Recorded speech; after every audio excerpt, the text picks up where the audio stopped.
Can you explain to me what donor eggs are? Donor eggs are when a couple uses someone else's eggs to achieve a pregnancy or a family. Is donor eggs. And why do some women need donor eggs?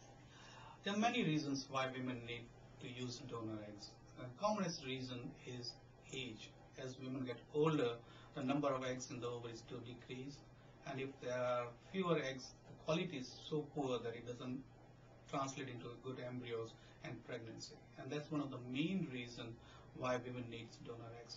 There are many other causes also for donor eggs. If the ovaries are destroyed due to ovarian cyst formation, dermoid formation, endometriosis, then there are not enough eggs in those ovaries, and even younger women may need donor eggs. Certain genetic conditions like Turner syndrome, these women at a very young age have no eggs in their ovaries, and that's why the only option if they would like to have a child would be using donor eggs. Cancer therapies and treatments, if chemotherapy is done for Hodgkin's disease or sometimes for breast cancer, would affect the egg numbers and quality in the ovaries, and donor eggs would be the only option for them to achieve a child apart from adoption if they wish to have a child because chemotherapy depletes the eggs in the ovaries. How would the donor eggs be evaluated? Donor eggs are extensively evaluated, and they are under the preview of FDA for evaluation, and guidelines are there. No other place in the world donor eggs are thoroughly evaluated except in the United States, I would say. They are evaluated on multiple aspects of things. One is medical evaluation is done to make sure they are medically healthy and they don't have any medical issues which can prevent them being donors. They go through psychological evaluation to make sure there are no psychological factors which may be affecting the child, and what are the real reasons they want to be donors.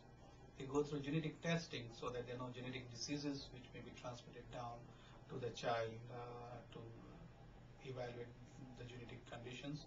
And there's infectious evaluation done. Infectious diseases are extensively evaluated, and they're re-evaluated again before the embryos are transferred into the recipient within 30 days. Those are the FDA guidelines. So though a person may be tested negative 6 months, 1 year ago, they're retested again before the embryos are transferred.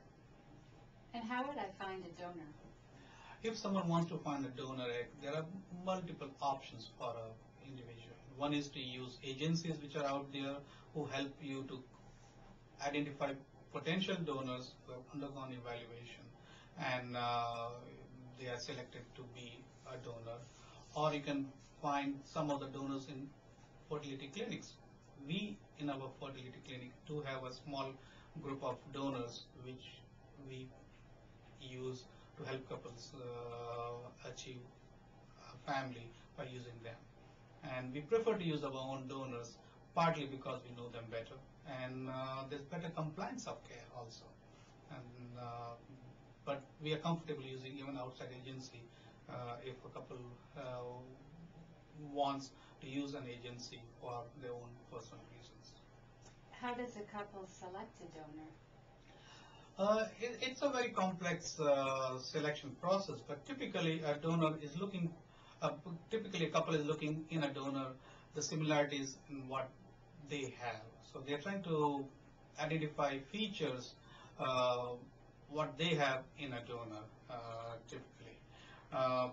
Then they're looking at the history of donors, whether they have donated before, have they achieved pregnancy in previous donations or not, just to get an idea about the success rate as part of it. But that would be the most likely factor to identify in a donor when a recipient selects a donor. What are the success rates? Surprisingly, success rates with donor eggs are excellent, and the success rates remains the same at whatever age of the recipient is. So if recipient could be 40 years old or a 50 or 49-year-old, the success rate would practically be the same. And the success rates for each attempt, or you can say each cycle, are between 50 to 60% of having a baby, and which is better than any time doing IVF for even a younger individual at any given age. So it's a wonderful outcome if someone is comfortable going ahead and doing donor eggs. The biggest challenge for couples is to make that step from their own eggs not being successful and then being ready to use a donor egg. Once that is done, then the outcomes are excellent. But that's one of the biggest challenges for most of the couples to make the decision of using donor eggs. And how is the treatment synchronized using donors? We practically are treating two people. We are treating the recipient who is going to accept the embryos, and we are treating the donor. So typically we start treating the recipient by giving some hormonal therapy and giving medications to start her to be in the holding pattern, and the donor is stimulated with medications which are typically injections called gonadotropins to stimulate the ovaries to make multiple eggs. The eggs are collected at the given appropriate size of the follicles, and the recipient who is going to accept the embryos is started on progesterone injections. So it mimics the post-ovulation phase in the recipient, and typically after 5 days of embryo growth in the lab, which are considered blast embryos, we transfer 1 or 2 embryos to the recipient. So that's the way the synchronization is done, which is very critical. Because if it's not synchronized, the uterine lining is at a different stage, embryos are at a different stage, and implantation may not take place. Is it difficult to find an ethnic donor? Ethnic donors are a challenge. Finding Asian donors or Indian donors are not that easy. We do have a couple of those in our practice, but typically they have to wait longer to find an ethnic donor. And we hope with more education and more understanding, we would be able to recruit more ethnic donors so that many ethnic couples can achieve their dream of having a family.